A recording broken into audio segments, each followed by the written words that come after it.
Olá, sejam todos muito bem-vindos. Tem início agora mais um episódio do programa Conversa com o Associado. Iniciamos agora o programa número 4, nosso quarto episódio, um jeito que a gente encontrou para que você que está aí conheça um pouquinho mais dos nossos associados, a sua história, os seus produtos, serviços. E no episódio de hoje a gente tem o prazer de receber Davi Siqueira de Andrade, ele que é diretor-presidente do Grupo Supply Service. O Grupo Supply Service é associado da Abrafiltros há 11 anos e são 11 anos de muita história para contar e um prazer recebê-lo aqui, viu, seu Davi? Muito obrigado pelo convite, é um prazer estar aqui novamente para falarmos assim de algo tão importante, sempre atual. Mais uma vez, obrigado. Muito bom. Vai ser um grande bate-papo, como eu disse, uma oportunidade para que vocês conheçam a história dessa empresa que tem mais de 30 anos, recentemente completou seus 30 anos. E, seu Davi, como tudo surgiu? Na verdade, nem a Supply, o senhor, como que apareceu o seu interesse? Porque eu acho que o senhor é químico de formação? Como que é isso? Na minha formação é química, eu comecei já um colégio técnico de química aos 15 anos de idade, e eu vim para Campinas, eu sou nascido em São João da Boa Vista, vim para Campinas para fazer colégio técnico, e aquela época era um período interessante, em que não era proibido menor trabalhar, nem na indústria química, né? E já no primeiro ano de colégio técnico, nas férias de julho, surgiu uma oportunidade de estágio de férias. Uhum. E eu fui trabalhar me candidatei, né, a fazer estágio de férias no mês de julho, em uma empresa de nome Otilub, que vinha de ótimo lubrificante, que fazia matérias-primas para lubrificantes. E tive a grata satisfação de ter sido escolhido para fazer. A empresa queria admitir 6 estagiários de férias, e eu fui um dos selecionados. A empresa não conseguiu 6. O pessoal também naquela época gostava mais de ficar em férias do que propriamente trabalhar nas férias. Uhum. Entramos em 4 nesse mês de julho, e eu tive a felicidade de, passado o mês de julho, a empresa me convidar para continuar trabalhando. Eu entrei como um assistente de laboratório para lavar vidros, mas logo eu já me encantei mais assim por produção e comecei a trabalhar na produção, mesmo ainda aos 15 anos de idade, ainda com um semestre só de colégio técnico. Uhum. Aquele período, o colégio técnico, ele era mesmo 100% voltado para a especialidade a qual você escolhia. Eram 4 anos específicos para química.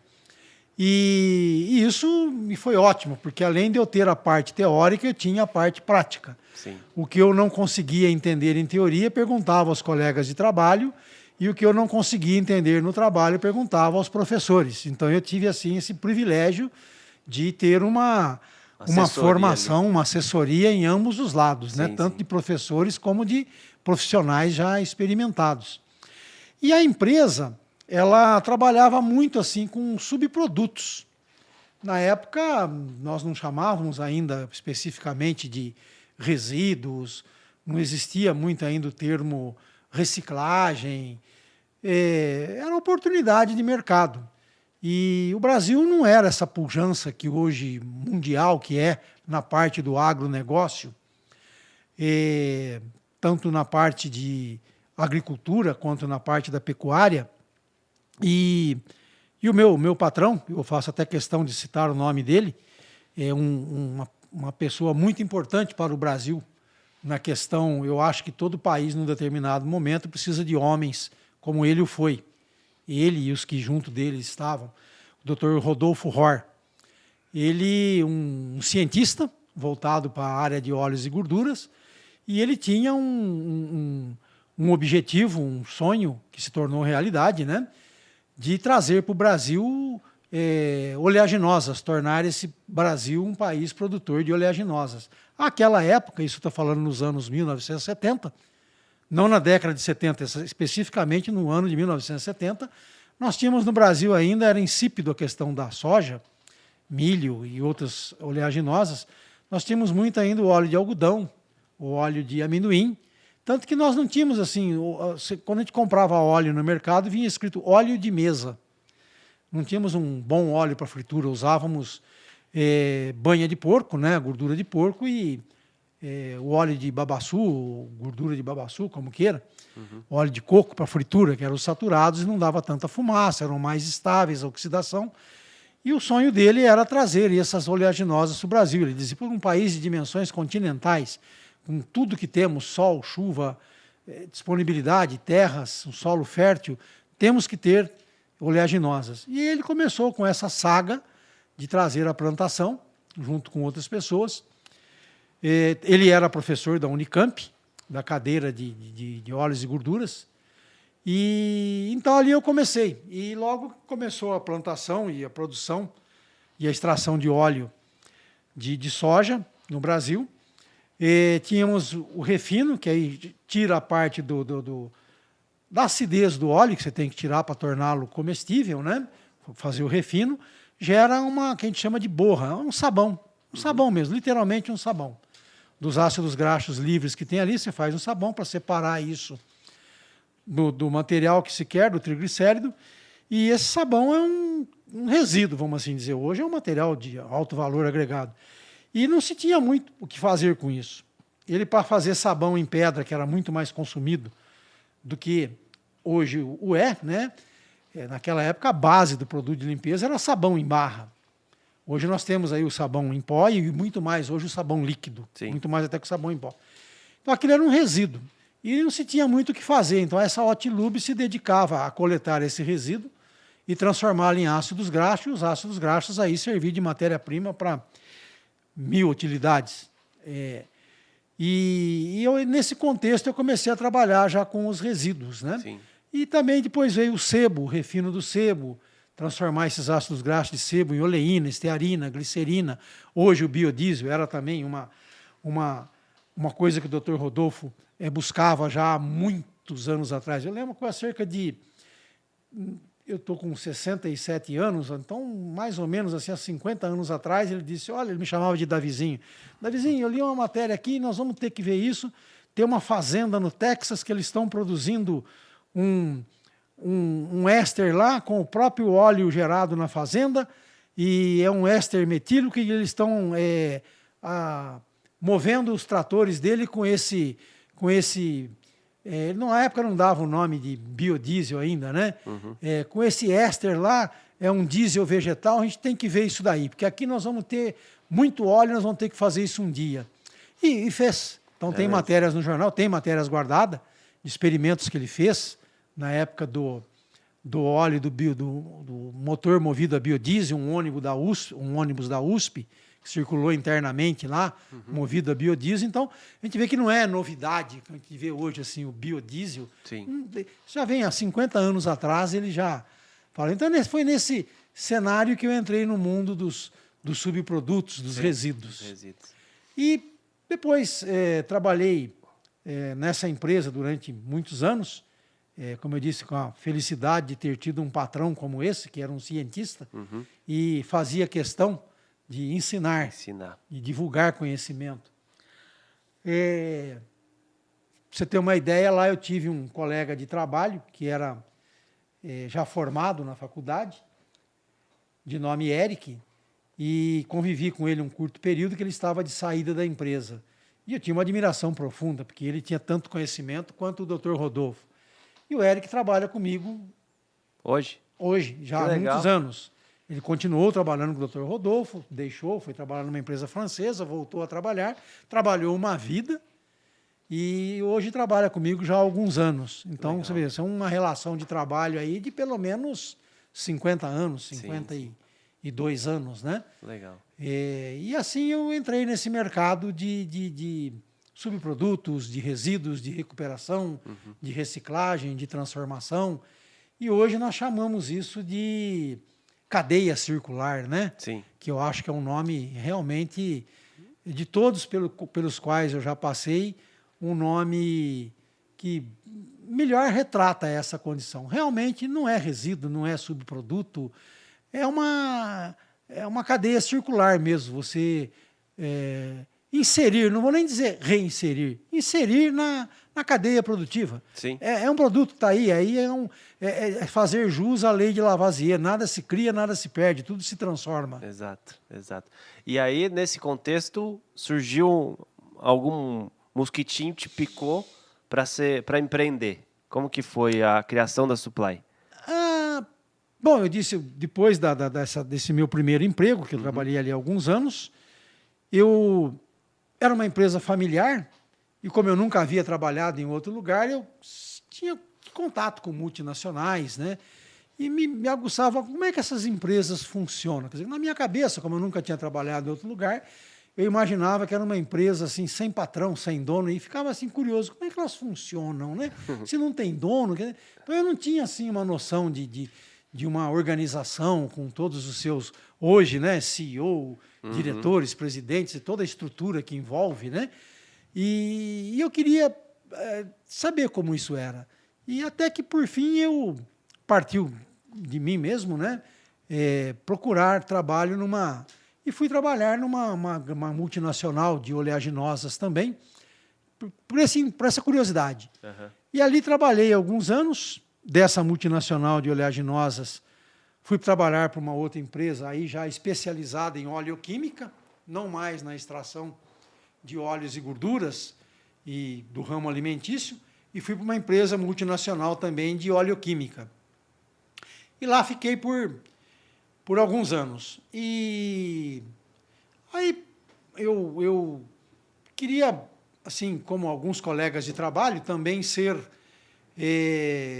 convidado a ir para o exterior, ou até mesmo trabalhar em outro país, mas o setor que eu estava era um setor de pesquisa, praticamente assim, eu não tinha um departamento, eu trabalhava para todos os departamentos conforme demanda. Uhum. Eu não tinha assim, especificamente um departamento, e então, sempre que surgia uma oportunidade, a pessoa do departamento é que ia, convidada, ou ia fazer um estágio fora, ou era transferido. Então, como eu não tinha departamento, isso não... E também, naquele período, as empresas blindavam muito quem tinha o conhecimento. O mundo era feito assim de ciclos, de fases. Tem época que é a época da engenharia, o financeiro é o homem do marketing. E aquele período era quem detinha o conhecimento, a tecnologia dos produtos. Então, as empresas faziam de tudo para segurar, para blindar. Então, eu vivia preso. Sim. Eles até dificultavam a receber visitas, fazer visitas, então, esquece. E eu comecei a me sentir incomodado. Falei, puxa, eu não viajo, não recebo visita, fico preso. A chance de eu fazer uma viagem para o exterior é muito pequena. E aí, um dia eu falei, não dá. E para não trabalhar na concorrência nem nada, resolvi montar meu próprio negócio, numa sociedade. Uhum. E também não queria fazer nenhum dos produtos que a empresa fazia, eu achava aquilo antiético. Sim. Não caía bem. Falei, então vamos trabalhar em alguma coisa que não seja o que eu faço, que essa parte da empresa, apesar que a empresa tinha milhares de produtos, era algo assim muito complicado, difícil, né? Uhum. Ou pelo menos fazer de forma diferente. E assim foi. E montei uma sociedade no Rio de Janeiro, onde a empresa fazia matérias-primas para lubrificantes, basicamente lubrificantes industriais. E ali estive nessa sociedade durante uns quase 10 anos, até que as coisas começaram a não sair assim como eu havia desenhado anteriormente, já não estava mais... A empresa havia crescido, estava muito bem posicionada, muito bem conceituada no mercado, tinha uns bons clientes, era uma época que as importações eram muito difíceis e a gente trabalhava muito em fazer substitutos de material importado, tínhamos muito sucesso, era uma ótima parceria. O meu sócio, ele sabia muito sobre a aplicação dos produtos. Legal. E eu criava e ele dizia se estava bom ou não. E quando ia para o mercado, havia assim, uma grande possibilidade, uma grande chance de dar certo. Sim. Então, foi um sucesso a empresa, mas a sociedade em si começou a não dar muito certo. Questões de família, não estava indo bem. E aí, outra vez, eu me vi num dilema.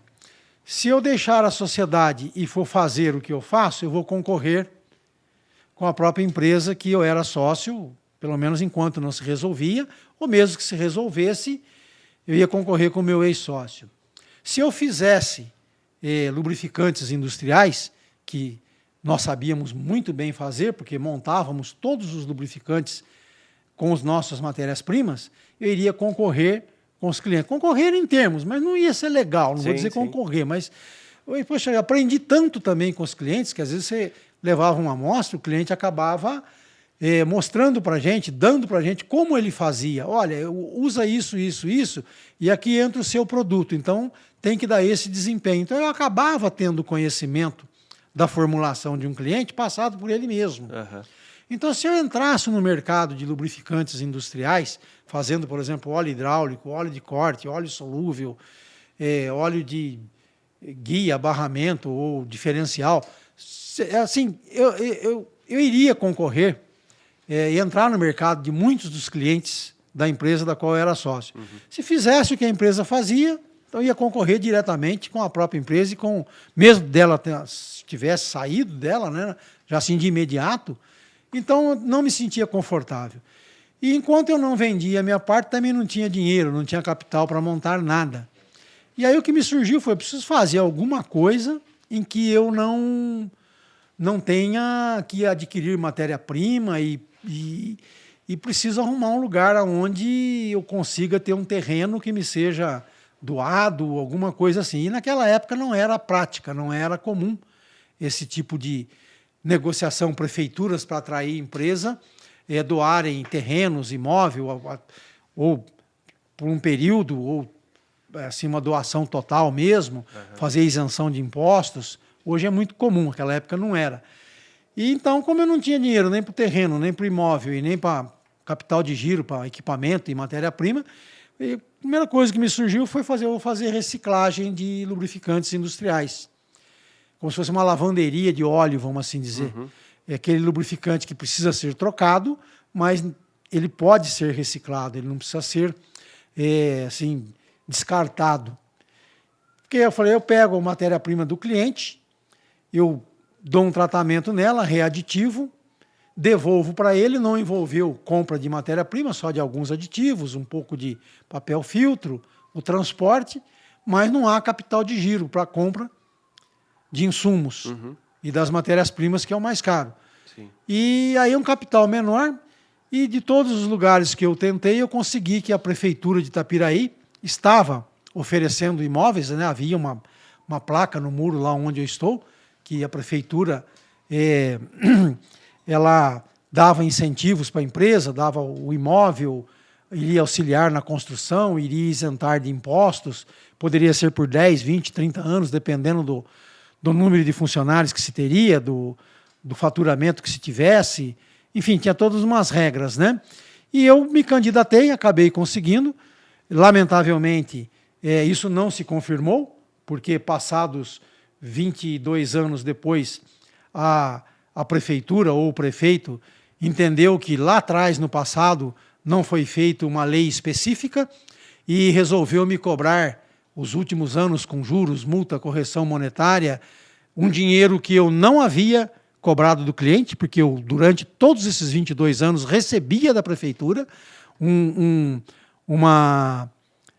atestado, todo ano eu pedia, né, a minha certidão negativa de impostos municipais, e eles declaravam claramente, nitidamente, assinado por todos os prefeitos nesses 22 anos, de que a empresa era isenta de ISS-QN, conforme lei municipal, número tal. Uhum. E aí simplesmente disseram que não, que eu tinha que pagar, porque não foi feita uma lei específica há tantos anos atrás. E como eu disse assim, não sou eu que faço, não era minha obrigação. Quem tinha que fazer, quer dizer, eles erraram, eu não recebi isso do cliente, não foi apropriação indébita, porque eu nunca cobrei. Sempre nas nossas notas fiscais saía isento de ISS-QN conforme lei tal. E acabei pagando por uma coisa que eu não recebi e ainda com juros e tudo mais.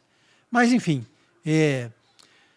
naquele período eu até imaginei tirar a empresa dali, né? Porque falei, puxa, isso não se faz. Isso é uma quebra de contrato. Eu tenho tudo isso doado por lei, nunca me foi cobrado. Existe o princípio da boa-fé, da contumácia, poxa vida, eu estou aqui, nunca fui cobrado, mas a perda seria muito grande. Hoje são praticamente 200 funcionários diretos, mais tudo o que a empresa move de funcionários indiretos e o entorno que as pessoas ali consomem, o imposto que a cidade, a arrecadação que a empresa promove. Uhum. Então, assim, falei, não, é um dano muito grande, muito grave para as pessoas, para o município, para o comércio da cidade. Falei, vamos pagar isso, regularizamos isso tudo e seguimos a vida, apesar de eu ter isso como uma mágoa. Eu me sinto assim, como se diz, aí é onde quando a gente escuta assim que o Brasil, você não tem garantias contratuais. É disso que se fala. Sim. Apesar de tudo, você se depara com coisas assim e não há o que fazer. Sim. Mas a gente segue nisso e foi por essa questão que, como já veio desde o comecinho da escola do colégio técnico, que eu comecei a trabalhar com produtos, subprodutos, resíduos e transformá-los em coisas utilizáveis. E entrei nessa questão da reciclagem dos óleos, depois das emulsões aquosas do óleo solúvel, recuperando o óleo nela existente, tratando a água, devolvendo para o meio ambiente. E aí começou a questão da logística reversa, onde vieram os filtros, os frascos vazios, lâmpadas, baterias e tantas outras coisas, pneus, hoje um universo e muitas coisas mais por vir. Legal. E, seu Davi, você falou que o começo foi numa empresa familiar, do seu chefe Rodolfo. Sim. E aí você acabou se tornando também uma empresa familiar. Como foi esse começo da Supply, que eu sei até que teve alguma dificuldade para encontrar um nome para a empresa? Bom, o nome, em primeiro lugar, era com relação ao que nós fazíamos. Nós somos pioneiros nessa atividade, então não era venda, não era processamento, não era beneficiamento à façon, como se diz, para terceiros. Era uma coisa inusitada. Então, até para enquadrar hoje, como se diria assim, o KNAI que nós temos, naquela época era difícil, que não tinha essa organização, essa diretriz, essa nomenclatura que temos hoje, né? E no passado, todo mundo que abria uma empresa, mesmo que fechasse, que ela não mais existisse, o nome continuava, no nosso caso, na Junta Comercial do Estado de São Paulo, na JUSCESP. E assim era no Brasil inteiro. Em todas as juntas comerciais de todos os estados, não se baixava o nome. E quando a gente fazia uma pesquisa para saber se você ia buscar marcas e patentes, às vezes a empresa era constituída, mas ela não tinha o registro do nome, da marca, da patente, seja lá o que for, marca registrada, domínio do nome. E você, às vezes, criava um nome, quando passado algum tempo, você deparava com a existência de uma outra empresa com o mesmo nome. Então, quando eu comecei com a busca, tudo que a gente entrava tinha alguém, ativo ou não, mas tinha. E era muito difícil, muito difícil. E a atividade, quer dizer, o que dizia? O que nós éramos? Fabricante não era.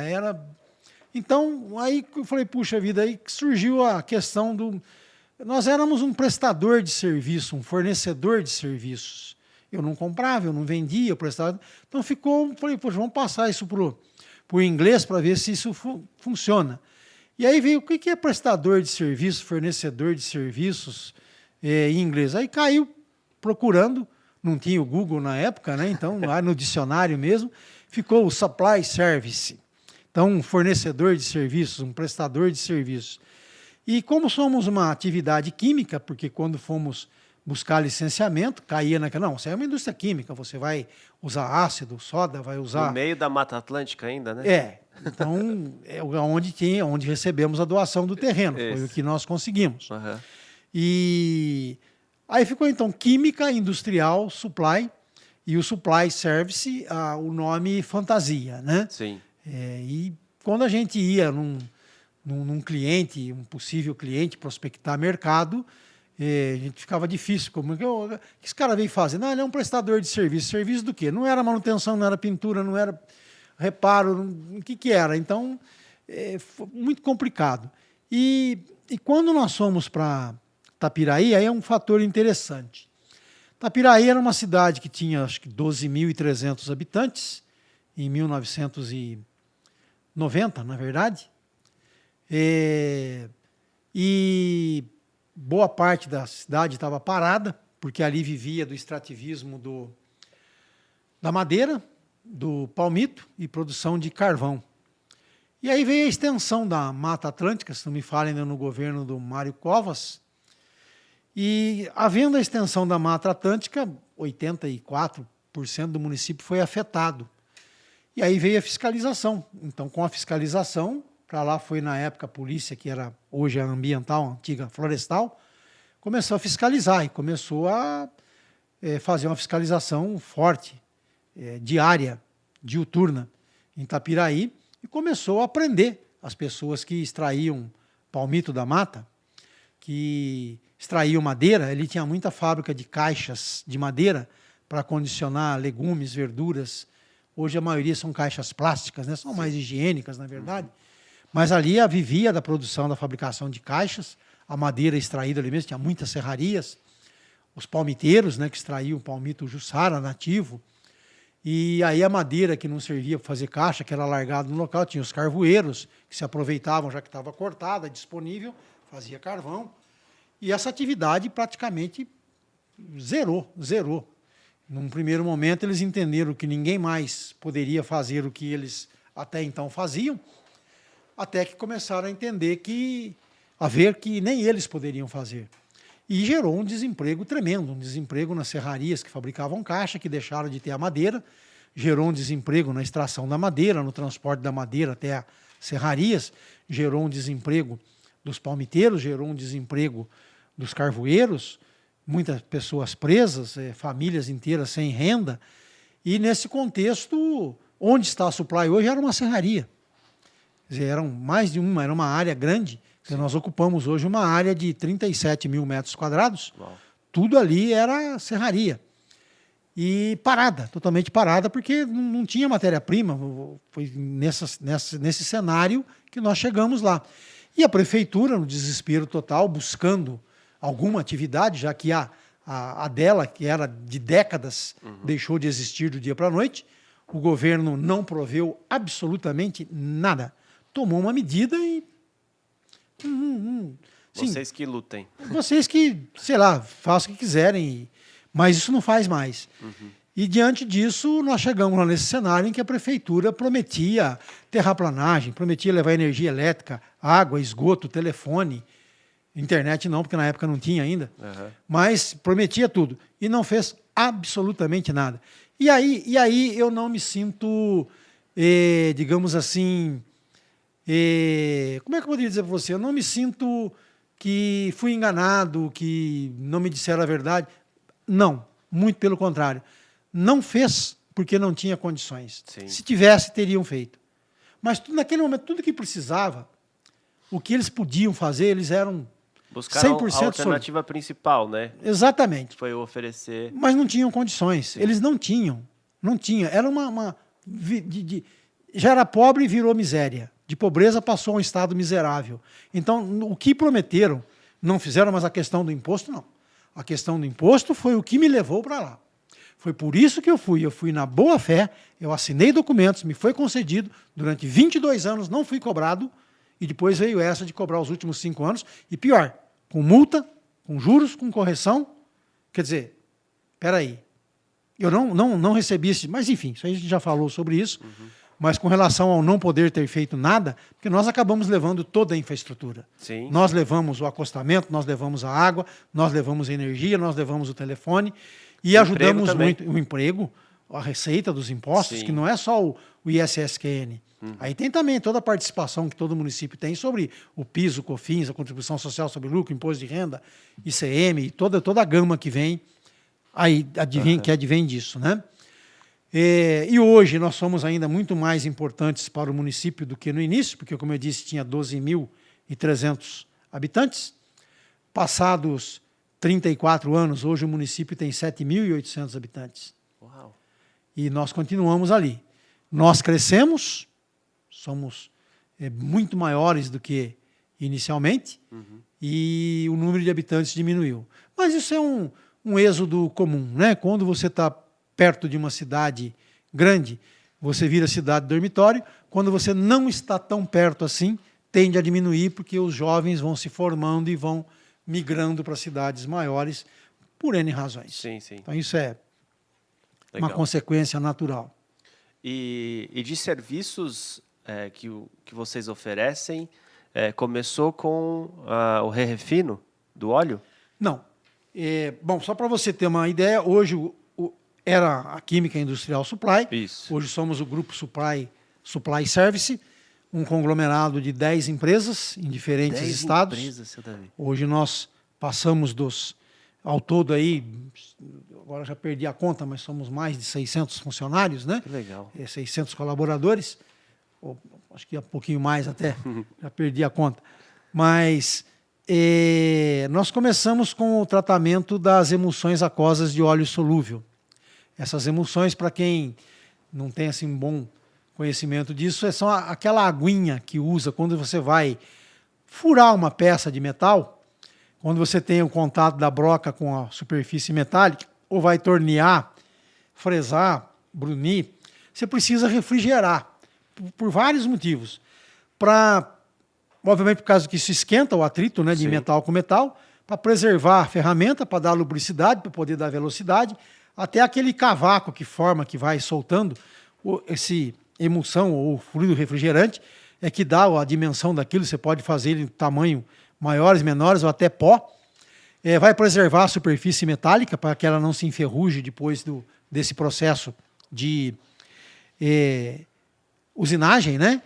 E aquela água, ela contém óleo. O óleo é que vai dar lubricidade, além da proteção anticorrosiva, do antidesgaste da ferramenta, preservação da ferramenta, para não fundir a peça com a ferramenta. Muitas propriedades têm essa água. Só que chega um momento que ela satura, ela se gasta, ela entra em putrefação, ela tem que ser trocada. E no passado isso tudo era descartado, jogado em rios, lagoas, ou quando não estava perto de rio, uma lagoa, chamava uma empresa de autofossa, o caminhão ia lá, sugava, levava para algum lugar. Durante muitos anos isso não era uma atividade proibida, era uma atividade conhecida. Depois começou a ter restrições, as empresas começaram a montar os seus sites de tratamento, fazer seu tratamento interno, mas são grandes espaços necessários. Sim. E essas áreas começaram a ficar muito caras. Imagina você numa região aqui, por exemplo, aqui no ABC, ou estando em São Paulo, na região de Santo Amaro, ou mesmo, quanto vale uma terra? Imagina você disponibilizar aí 10, 15, 20 mil metros quadrados para fazer uma estação de tratamento, sendo que ali podia estar um prédio industrial abrigando centenas, milhares de pessoas, produzindo milhões de peças, né? Uhum. E em peças. E então ficou que nós começamos a entrar nesse trabalho oferecendo esse tratamento externo. Falei, olha, nós queremos esse material, eu vou levá-lo daqui, eu vou separar daí, essa água tem em torno de 8 a 10% de óleo, eu vou retirar esse óleo, só que o óleo não é autossuficiente para poder bancar o trabalho de transporte, de tratamento, de despejo dessa água. Ele não vai remunerar esse trabalho. É como no caso dos filtros, que nós vamos falar mais adiante. Uhum. A reciclagem dele em si não remunera o todo. Sim. Então, vocês têm que me pagar alguma coisa por isso. Então, no começo, não era aceito, não era bem visto, ninguém se interessava nem sequer em levar o assunto para frente. Às vezes, assim, até elegantemente, era posto para fora, né? Ó, vamos parar com isso. Mas ocorreu que, na Europa, a legislação veio ficando mais restrita, as empresas europeias começaram a ter que fazer o tratamento, descobriram que manter nas próprias instalações essa grande área ocupada para fazer isso era muito caro, e preocupadas com essa questão ambiental e a pressão da legislação, tiveram que buscar alternativas e começaram a trazer isso para suas filiais ao redor do mundo. E no Brasil tem muitas empresas multinacionais, somente alemãs, e foram nossos primeiros clientes. eles Tinha essa nos cultura. davam ouvido por causa dessa cultura. Aham. Então, precisamos trabalhar aqui como trabalhamos lá. Sim. E não vamos esperar a legislação, uma hora ou outra seremos cobrados, e se anteciparam a isso e gostaram do que a gente estava fazendo. Então, começamos com essa atividade, retirando o óleo é recuperado, como você sabe, é dado a ele uma nova aplicação, a água, depois de devidamente tratada, ela tem que atingir um padrão de qualidade para se fazer o despejo. No passado, nós fazíamos na recepção, na ET da Sabesp aqui no Piqueri, em São Paulo. Hoje é feito na estação na ET de Barueri. E nós ficamos durante 8 a 9 anos sozinhos nessa atividade, não tínhamos nenhum concorrente, depois surgiu o primeiro, e aí veio, hoje são muitas empresas que vieram no rastro do nosso trabalho, Que legal. dessa nossa pioneirismo, né, desse Sim. trabalho que criamos, e isso se espalhou pelo Brasil. Hoje há muitas empresas, Brasil afora, que faz o que nós fazemos, né? Eu acredito que a gente ainda seja líder nesse mercado, talvez não mais em volume, porque aqueles materiais mais fáceis de tratar, outros efluentes provenientes de limpeza de caixa separadora, limpeza de tanques, são bem mais fáceis de tratar. As empresas que não são uma indústria química como nós somos, fazem.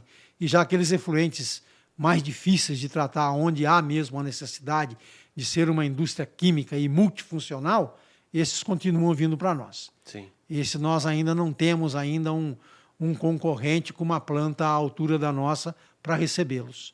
Então, nós continuamos mantendo esse pioneirismo. Sim. E aí, devido à quantidade desse óleo que é gerado, nós já desde o início buscamos a nossa adequação junto à ANP, que para você ser um refinador, você precisa estar devidamente capacitado e autorizado pela ANP, e fazemos também o refino. Então, de forma que, na nossa empresa, não há destinação de produtos para aquele que fazia uma parte do trabalho fora. Nós fazemos tudo internamente. Então, nós somos um destinador final. Não atuamos como gerenciador, intermediador. Tudo que vai para nós tem um destino final ali. Legal. Então, esse é o nosso mote, o nosso foco, que trabalhamos com 100% dessa cadeia, dessa economia circular, vamos assim dizer. Sim.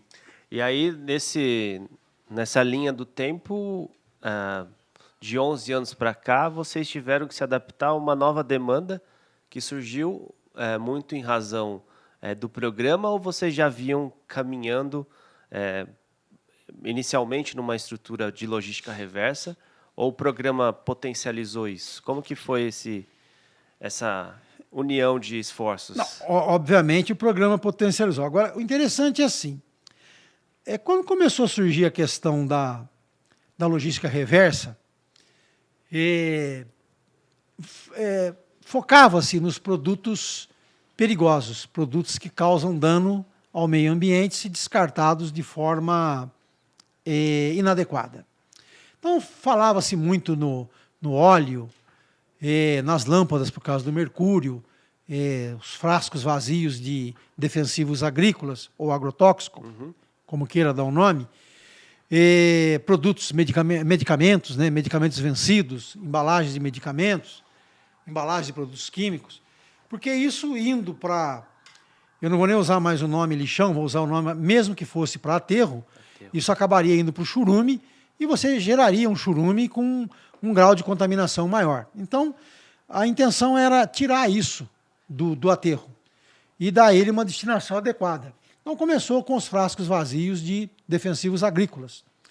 Que interessante, apesar de ser um produto químico, né, ser um veneno, como diz, né? Sim. Alguns usam esse nome, ele, até a propaganda, quando começou na televisão, mostrava uma pessoa instruindo a fazer a tríplice lavagem.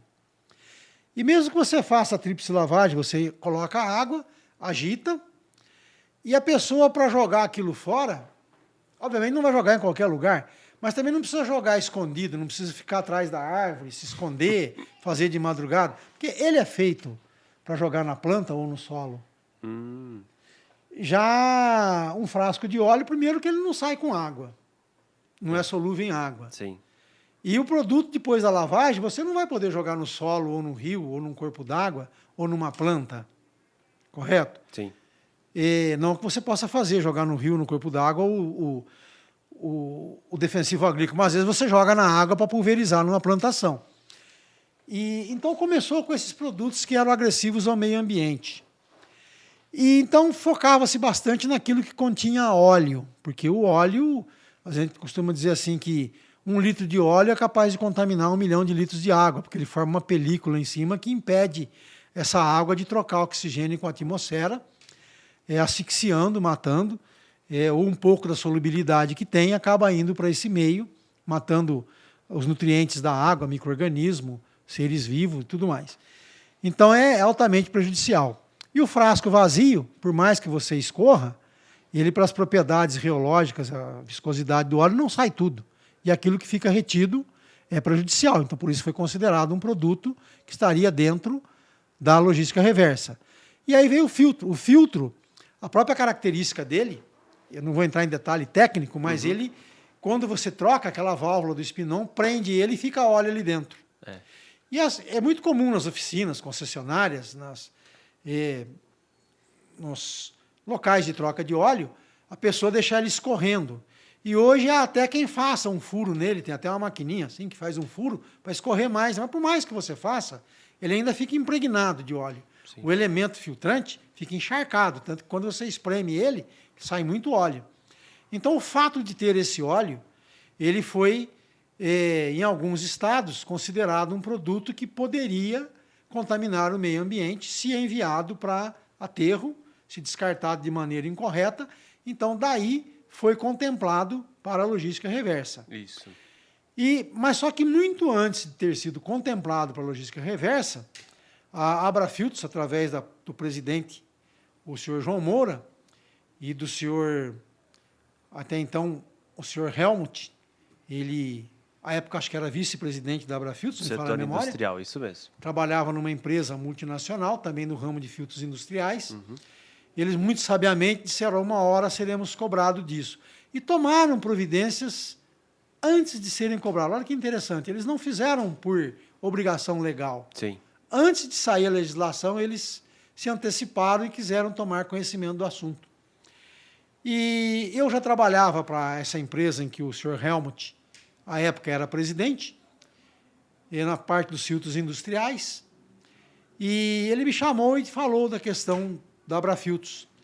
E marcou uma reunião com o senhor João Moura e fomos falar a respeito disso. Olha, não está ainda no radar do Ministério do Meio Ambiente, não conheço nenhuma secretaria ou algum órgão ambiental de Estado que esteja fazendo isso, mas já tem do óleo, tem do frasco, e uma hora isso, ou dependendo da interpretação, é cabível ou não. Então vamos começar a desenhar isso. E juntos começamos a desenhar essa questão dos filtros. E eles entenderam claramente que isso é sim um produto que possa impactar se descartado de forma inadequada. Entenderam também que não é sustentável. O que eu digo sustentável? O óleo lubrificante usado em si, ele tem um alto valor comercial, porque ele é 100% refinável e vendável. Então é uma cadeia que se sustenta. Já o filtro, não.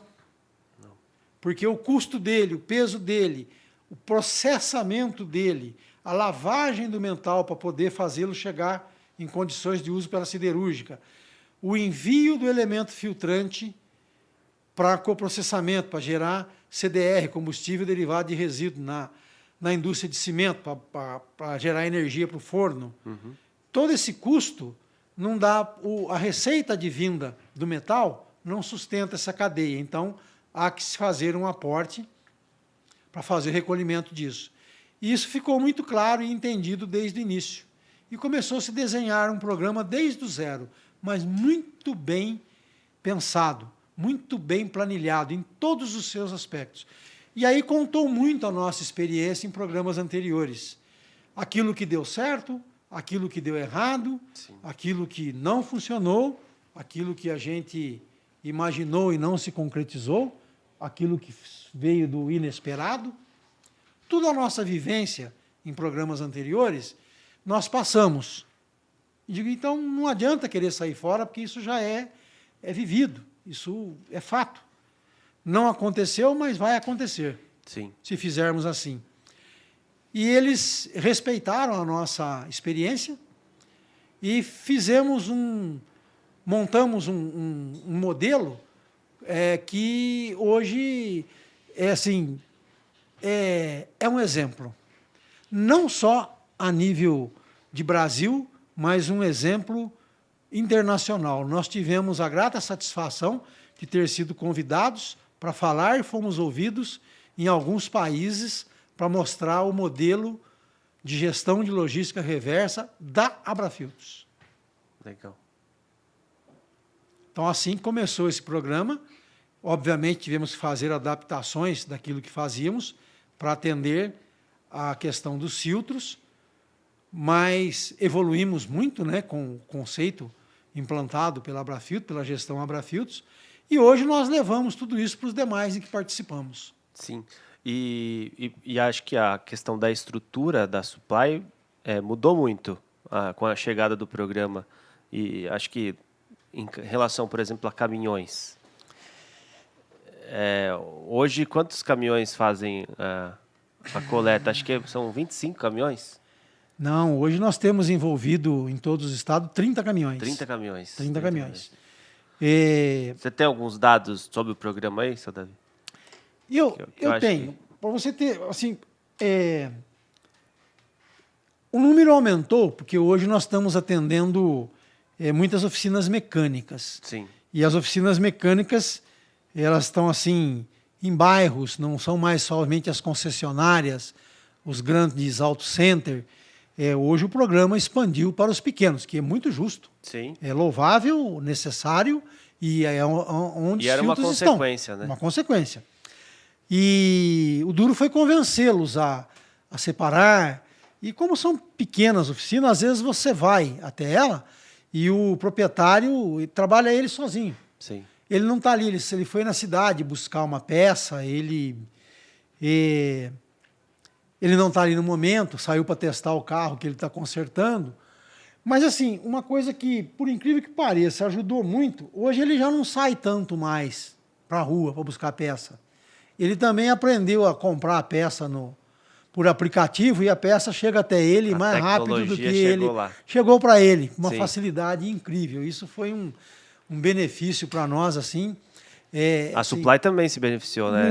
Muito da tecnologia, nem se fala. Uhum. Mas, voltando ao assunto, então hoje nós temos assim, um número muito grande de caminhões, porque o número de pontos de coleta, você tem uma ideia, nós estamos já perto de 5 mil pontos de coleta, são 4.918. E são coletados, então muitas vezes, não é assim, se a gente passar uma vez e por alguma razão não coletou, e as razões são inúmeras, incontáveis, uma rua que está interditada, um dia é dia de feira, até a gente se acostumar que aquele dia tem uma feira livre, ou que a gente sabe que, às vezes, num determinado dia, ele não trabalha, ele faz... você pode até achar engraçado, mas aquele mesmo mecânico, às vezes, ele faz Uber, então não é todo dia que ele está ali, ou ele... Enfim, então nós passamos uma vez, não está ali, não pôde, ele volta uma segunda vez.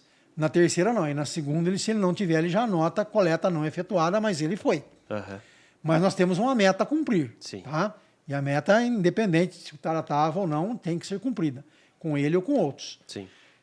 Então, esses 5 mil pontos praticamente, e isso é crescente.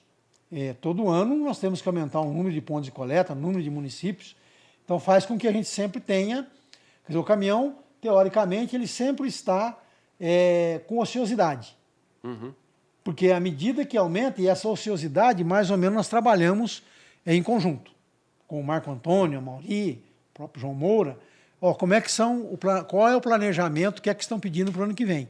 Porque se estão pedindo um aumento de, um exemplo, estão pedindo 10% de aumento de meta e eu estou com uma ociosidade de 5%, eu sei que não vai dar, porque se ele aumentar 10% vai faltar. Exato. E as penalizações não querem saber se você... Por isso existe o planejamento. Sim. Então, nós trabalhamos diretamente com o pessoal da Abrafiltros, Não vou dizer para você que é mensalmente, diariamente. Diariamente. Qualquer modificação, eles nos informam de imediato. Sim. Então, esse é um dos grandes sucessos do programa. Essa afinidade, não é uma vez por mês que a gente se fala, ou depois de fechado, ou não deu certo, vamos... Não. Diariamente.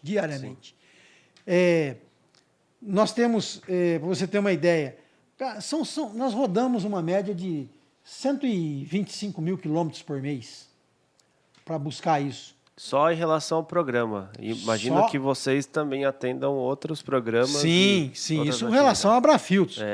Nós estamos falando em 358 municípios atendidos. Então, você vê o número de municípios atendidos. 4 estados. Por dia. Aí você tem que respeitar rodízio. Às vezes não é só o rodízio do dia, é o porte do veículo. Tá? O veículo entra, não entra. E os veículos são divididos. Veículos de estrada, veículos de grandes municípios que têm limitação, tamanho, placa do veículo.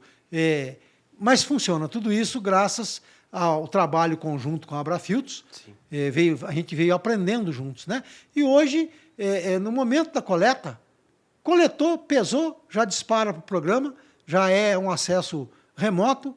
Se não tiver sinal de internet na hora, primeiro local que o caminhão passar que tem um sinal 4G ou Wi-Fi, ele já dispara para nós, para a Abrafiltros. Então é um controle, e agora a Abrafiltros está disponibilizando isso também para todos os órgãos governamentais, acesso imediato. Isso. Imediato. É como se diz assim, ao vivo, né? É instantâneo.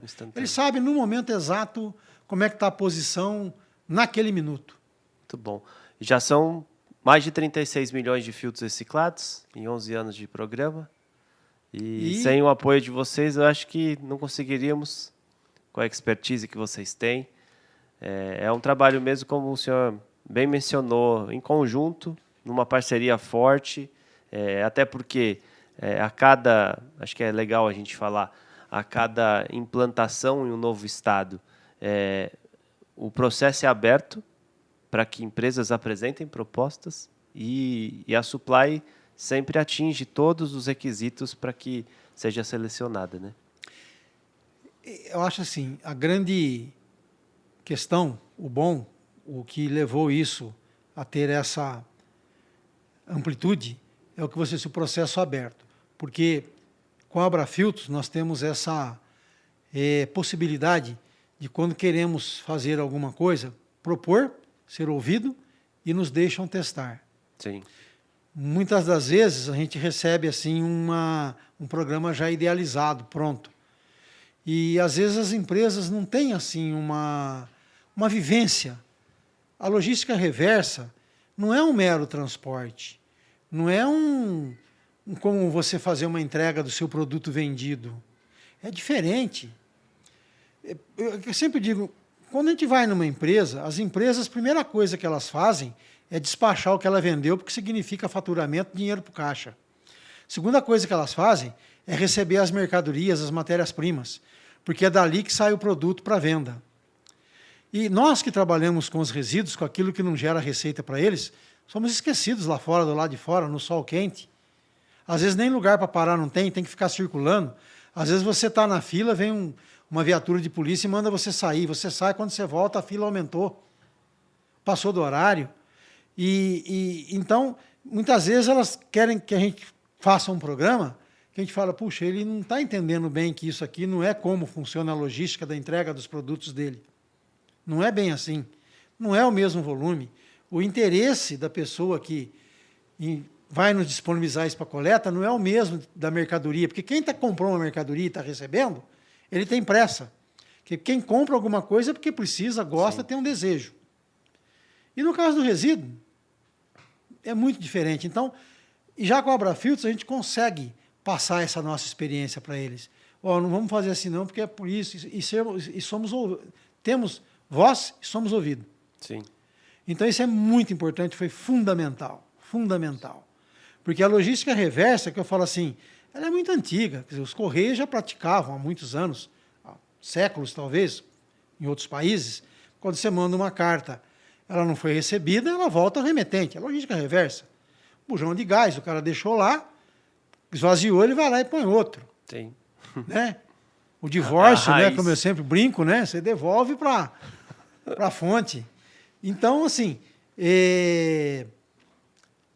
mas é muito complexo. E hoje a gente fala até em ecodesign. Eu tenho exemplos, por exemplo, de produtos que foram colocados no mercado, que hoje o desmonte dele é muito mais caro do que a própria embalagem original, porque não foi pensado nessa possibilidade. Sim. Ele foi feito para colocar no mercado. É como um frasco de perfume, que às vezes o frasco é mais caro que o próprio perfume, porque ele tem que ser um frasco lindo, maravilhoso, bonito, agradável, fácil de pegar. Mas e se você tem que desmontar isso depois? Não foi pensado. Sim. Colocou ali uma cola que ninguém tira. Colocou ali uma forma tal que não há o que destrua. Sim. Então, hoje, quando se fizer qualquer coisa pôr no mercado, você tem que pensar no custo da devolução. Porque quando você envia, você põe na caixinha, se acomoda, às vezes está dentro de uma outra caixinha, e na hora que isso vai voltar? Como é que fica essa questão do volume? Como é que fica para desmontar? O que eu uso para fazer isso? Tem gás dentro? Esse gás é combustível? Então, tudo isso tem que se pensar. E a Abrafiltro, nós conseguimos ela intermediar, nós que fazemos a coleta, a destinação, o trabalho de destruição desses filtros, a separação deles em metal, elemento filtrante e óleo. Ela intermedia a nossa conversa, o nosso trabalho junto com os fabricantes para podermos conversar sobre essa questão de ecodesign, de filtros refil, reutilizáveis. Isso é muito importante. Legal. E aproveitando o tema Abrafiltros, eu acredito que aí o senhor que vai me falar melhor, né? Além do fato da nossa relação com o programa, como que o senhor enxerga essa importância da Abrafiltros como entidade setorial para os associados? Olha, nós constantemente somos consultados por empresas que nos pedem uma proposta de fazer para eles logística reversa. E eles até têm um bom entendimento. Eles recebem dos órgãos ambientais, né, das secretarias de meio ambiente, todo o procedimento para fazer a logística reversa. E nós sempre aconselhamos eles a procurar alguma entidade, se filiar a alguma associação, sindicato, que já esteja fazendo, porque o gerenciamento disso, a responsabilidade sobre isso, é muito grande, é muito trabalhoso. Quando eles nos pedem para fazermos uma proposta, eles não têm noção, eles vão focar inicialmente no valor. Sim. Mas eles pedem, eu quero que você faça o relatório assim, que você informe isso, informe aquilo, cumpra com o aumento das metas, vá atender tantos... Só que eles não têm noção da gravidade que é 1 quilo de diferença. Se você tem uma meta de, por exemplo, tem produtos aí que tem milhões por ano, caso dos óleos lubrificantes, tem empresas que têm que coletar milhões de litros por ano. E eu lhe asseguro, não é força de expressão, é experiência vivida. 10 litros que faltar, é um programa. Tinha que coletar 1 milhão de litros, coletou 999.990 litros, faltou 10 litros. Vai ser multado, não cumpriu com a meta, eu falei assim, mas não tem jogo de cintura? Não tem, a meta era 1 milhão. Você podia ter coletado 1.020.000, 1.010.000, 1.001.000, mas não coletou. Então você teve a oportunidade o ano inteiro para cumprir aquela meta. Não cumpriu. Por 10 litros, por 10 litros. Então, por um filtro que você não coletou, a responsabilidade é muito grande. E é diferente de porte de empresa para porte de empresa. Até um determinado valor tem um cálculo para multa por não atendimento à meta. Depois entra um fator diferencial. Faturamento da empresa, número de funcionário, área construída, que aí já muda. Então, às vezes, a mesma penalidade para uma empresa ter um valor, para uma outra maior valor ainda. Sim. Então, não compensa fazer isoladamente. E essa questão da Abrafiltros para o associado é uma tranquilidade que eu não vou dizer que é pena, quer dizer, que ótimo que eles não chegam se a perceber disso. Então, talvez tenha associado que ache que o preço é um pouco alto, que talvez tenha a sensação que que o trabalho não seja tão grande, ou que a associação não esteja fazendo muito, mas, assim, aí vale aquela máxima, né? É igual o funcionário, o colaborador. Quanto menos você ouve falar nele, pode ter certeza que é o que mais está fazendo. Quanto menos está em evidência, é que mais está dando certo. Então, talvez essa sensação que alguns associados tenham de que, poxa, se não acontece nada, que ótimo que não acontece nada, porque está indo tudo muito bem, tudo muito certo, e essa tranquilidade que a associação dá é que dá essa sensação de que é tudo muito fácil, muito tranquilo, mas não é. Mas não é. Não é. E aqueles que acharem que não é bem assim, basta vir passar 1 ou 2 dias só no escritório, ou trabalhando, mesmo que remotamente, com a documentação diariamente. E não estou nem falando do número de e-mails, de ligações, de interpelações, às vezes até de Ministério Público, secretarias de prefeituras, de todos que é pedindo, eu quero que faça a logística reversa na minha cidade, eu quero que colete na garagem da prefeitura, eu tenho um posto aqui que eu quero saber se ele está... Nossa, milhares de respostas mensais para o Brasil inteiro. Sim. Para o Brasil inteiro. E todas têm que ser respondidas com embasamento legal, não é por achismo. Tem que ser, olha, não fazemos assim por questões que aqui está na legislação, não chegou aí, enfim, tudo respondido, e tanto que nunca houve uma interpelação de nada. Sim. Dizer, não concordo com sua resposta, vai ter que fazer, é uma coisa, uma tranquilidade muito grande, e eu aconselho as empresas que não estão, que entrem, e as que estão, que permaneçam, porque é muito bom trabalhar com essa associação. Muito bom. Seu Davi, o tempo voou já. Poxa. Foi tão rápido. A gente tinha tanta coisa ainda. Eu tenho um monte de pergunta aqui, ó. Mas eu acho que a gente conseguiu, acho que nesse nosso tempinho, mostrar a grandeza da Supply, do Grupo Supply. Hoje vocês estão em quantos estados? Nós temos unidade fabril em Tapiraí, né, que é a matriz. Isso. Depois São José dos São José dos Pinhais, perdão, contíguo ali a Curitiba. Uhum. Temos unidade em Campo Grande, temos unidade em Cuiabá, unidade em Itaboraí e talvez uma novidade já para janeiro, fevereiro no máximo. Então, unidades fabris, né? Sim. E algumas bases de coleta também, como temos no próprio Espírito Santo. Então, sempre assim, crescendo de acordo com o mercado. Então, por exemplo, ali em Cuiabá nós atendemos um pouco que nós chamamos de Nortão, um pouquinho de Rondônia. No Paraná atendemos Santa Catarina e parte do Rio Grande do Sul. Então, assim, a gente está sempre... E à medida que vai crescendo, a gente procura, quando tem volume, coloca uma base ou uma unidade fabril no estado. Muito bom. Bom, a gente está chegando ao fim, infelizmente, do nosso bate-papo. Dizer que todos os contatos da Supply, eu acredito que a Supply tem um site, né? Para quem tiver interesse em buscar mais informações, ou também pode procurar a Abra Filtros, que a gente faz essa ponte para que vocês conheçam os produtos, os serviços e contatem a empresa para suas demandas aí pessoais e profissionais. Eu acho que eu queria encerrar.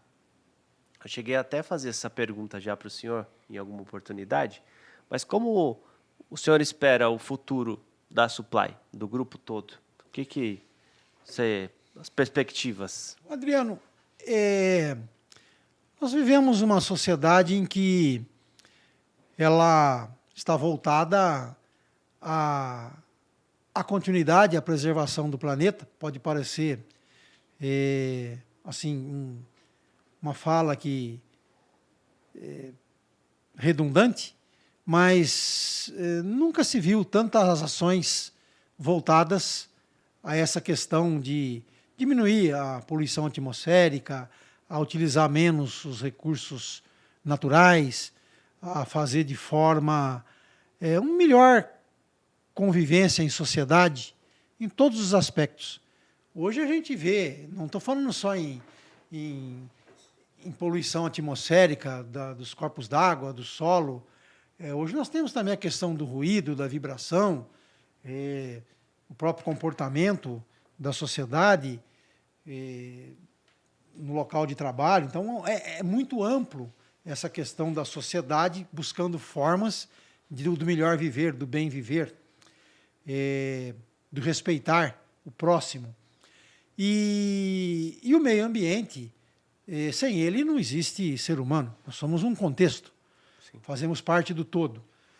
Então, o futuro, agora nós temos essa questão, isso veio passando, nós vimos aquela questão como eu falei, da reciclagem, depois veio dos 5 S's lá, depois veio os 3 R, reduzir, reciclar, recuperar, aí veio a questão da ISO, da qualidade, do meio ambiente, depois nós tivemos a parte do compliance, depois veio a LGPD, tudo isso voltado para a sociedade, o ambiente que vivemos, a sociedade que vivemos, e hoje temos o ESG. Então, talvez essa questão do ESG tenha um período de duração, deve vir alguma outra coisa que eu não consigo imaginar ainda, mas provavelmente vai vir, buscando melhorar ainda mais, envolvendo meio ambiente, sociedade, governança, e isso tudo faz com que nós que estamos inseridos nessa questão, está no DNA da nossa empresa, a questão da reciclagem, da recuperação, da reutilização, da questão ambiental, nós sempre vamos ter alguma demanda de alguma coisa. Então, nós começamos com produtos, como eu te falei, dos óleos, né? Uhum. Tirando isso da água, depois reciclando o próprio óleo. Hoje fazemos o re-refino do óleo, devolvemos o metal, operamos hoje com sucata, por força dos filtros, né? Hoje nós somos um operador de sucata, que temos aí, não são mais algumas toneladas, são milhares. Então é um operador que acabou por uma questão do metal dos filtros, virou uma coisa que não era um negócio que estava no nosso foco, exato, mas se ampliou. Tem a parte da Ecopneus, do Luiz Renato, que cuida disso também maravilhosamente, uma coisa brilhante, uma coisa que ele ampliou e muito. São também milhares de toneladas mensalmente de pneus usados, retirados do mercado, em que a Ecopneus faz isso brilhantemente, que isso tudo no passado era descartado aí em qualquer lugar, os aterros estavam cheios disso. E hoje cada pneu vendido é um pneu retirado do meio ambiente, triturado, e vai também servir como CDR, combustível derivado de resíduos, né? Uhum. Para os fornos de cimento. Então é uma coisa que não tem volta. Porque, como eu disse, começou, eu falei no início, que nós estávamos no nosso bate-papo aqui, com os resíduos perigosos. Mas aí houve aquele entendimento de tudo que se coloca na rua, quem colocou vai buscar de volta. O governo, as prefeituras, o Estado, seja quem for, a União, vai ficar com a obrigação só do resíduo orgânico, do resíduo domiciliar. Ele não vai coletar mais nada do comércio, da indústria, do shopping, do supermercado, da farmácia. Ele transferiu isso tudo para atividade empresarial, para a iniciativa privada. Então, tudo. Não é mais o frasco do defensivo agrícola, do óleo, a lâmpada, a bateria, a pilha, tudo. Só vai coletar domicílio. E quando ele começar a coletar domicílio, implementando, o dia que o Brasil tiver coleta seletiva no Brasil inteiro, para os nossos aterros vão só o lixo orgânico. E esse lixo orgânico, no futuro, vai virar compostagem, que vai ser adubo orgânico, que a gente ainda vai ter o prazer de tirar esse lixo de lá e ser fertilizante. Então, é uma iniciativa que leva décadas, mas tem que ter um início. Então, eu vejo a Supply assim como uma empresa que não corre risco de falar assim que ela está com um produto maduro, depois já em fase decrescente. Então, é um produto ainda crescente que... E hoje nós não operamos mais só com os materiais perigosos, né? Como pilha, bateria, lâmpada, os filtros, os frascos, os óleos. Nós também, por exemplo, para a cidade de Itapiraí, foi lá implantado a coleta seletiva, e todo o material da coleta seletiva nós recebemos na Supply. Que legal. Fazemos a triagem e damos a destinação e a valorização correta dele. Então, é uma coisa que não existia na cidade. Sim. Já diminuiu, para você ter uma ideia, nós fazemos esse monitoramento, no final do ano nós vamos apresentar, mas eu acho que só com isso a gente já aumentou em 50% a vida útil do aterro da cidade. Se ele tivesse uma previsão de durar mais 15, 20 anos, vai durar 40. Tudo com uma iniciativa de logística reversa, coisa que não era previsto. Então, eu vejo assim, a Supply e as empresas dessa atividade, uma atividade que, como um hospital sempre vai ter necessidade, como a escola, é uma coisa que vai caminhar lado a lado com a sociedade. Sim. Qualquer país, onde quer que esteja, a qualquer tempo. Muito bom.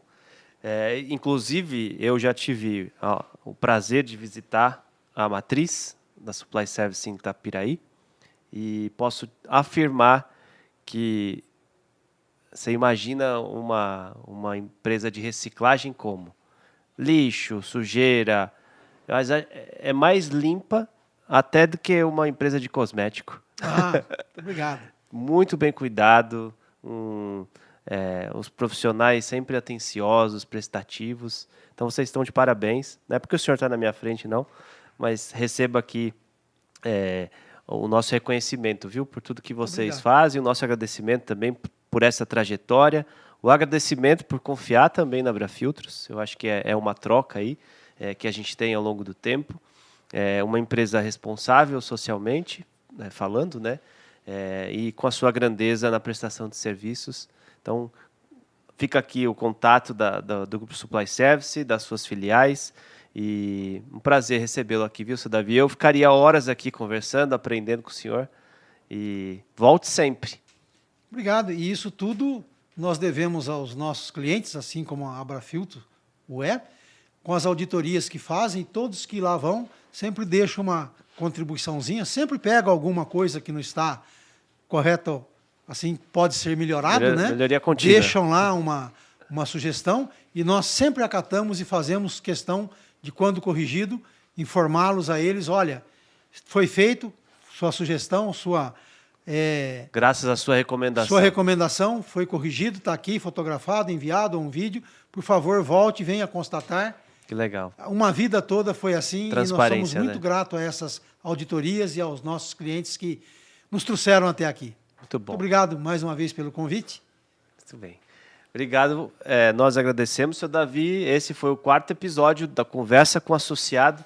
E fiquem atentos a novos episódios. Prazer recebê-los aqui e até a próxima. Tchau, tchau. Até mais.